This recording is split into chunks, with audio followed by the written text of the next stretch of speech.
देखिए, हम किस परिवेश में रहते हैं, किस माहौल में रहते हैं, कैसे हमारा एटीट्यूड बनता है, कैसे हमारा मनोभाव होता है, हम क्या चाहते हैं करना लाइफ में, आज हम जिस प्रकार के हैं तो वो हैं कैसे।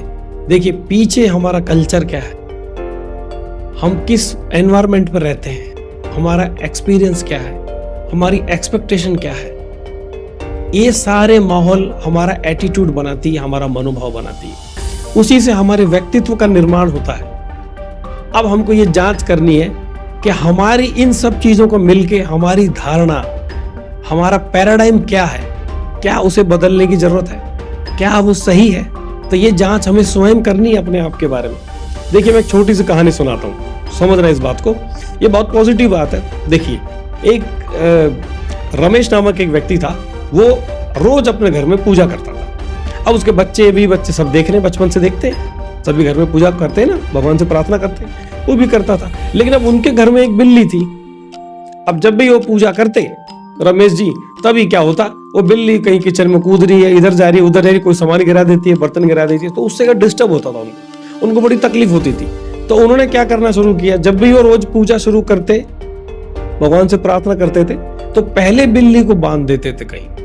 अब ये सिलसिला सालों साल चल रहा है, उसके छोटे छोटे बच्चे देख रहे हैं, 10 साल 20 साल 25 साल उन्होंने देख लिया। और जब रमेश जी खत्म हो गए तो उनके मन में क्या आ रहा है कि भाई पापा पूजा करते थे, प्रार्थना करते थे, ईश्वर को याद करते थे, हमको भी पूजा करनी चाहिए, पाठ पढ़ना चाहिए, अच्छी बात है। तो वो क्या करने लग गए, अब भाई पूजा तो करनी यार, लेकिन बिल्ली तो नहीं है, बिल्ली तो लाओ, पहले तो बिल्ली बांधनी पड़ती है।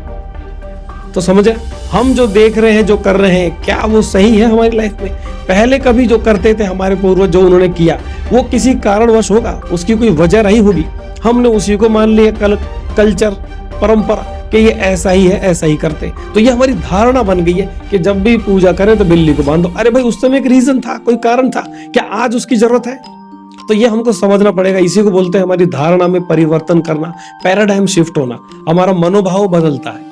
हमको रीजन समझ में आना चाहिए किसी बात का, हम क्यों कोई बात, कोई काम कर रहे हैं। तो इसीलिए जब हम कारण जानते हैं, हम समझते हैं, तब हम बदलाव की ओर जाएंगे, क्योंकि हमें परिवर्तन हमेशा स्वीकार करना चाहिए। परिवर्तन, अक्सर परिवर्तन पॉजिटिव होता है, तो ये स्वीकार करने के लिए हमें तैयार रहना चाहिए। तो हमें एक अच्छे मनोभाव हमें अपनाना चाहिए, हमें समझना चाहिए कि सब अच्छी चीजें हैं, बहुत कुछ अच्छी चीजें हैं, गलत कुछ नहीं है। हमारे समाज में बहुत सारी अच्छी बातें हैं, बहुत सारी गलत चीजें भी हैं, लेकिन हमें स्वयं को कैसे बदलाव लाना है पॉजिटिव रूप से, जो हमारे सालों साल चलता आ रहा है हमारे घर परिवार में, हमारे समाज में। तो ये कौन लाएगा बदलाव?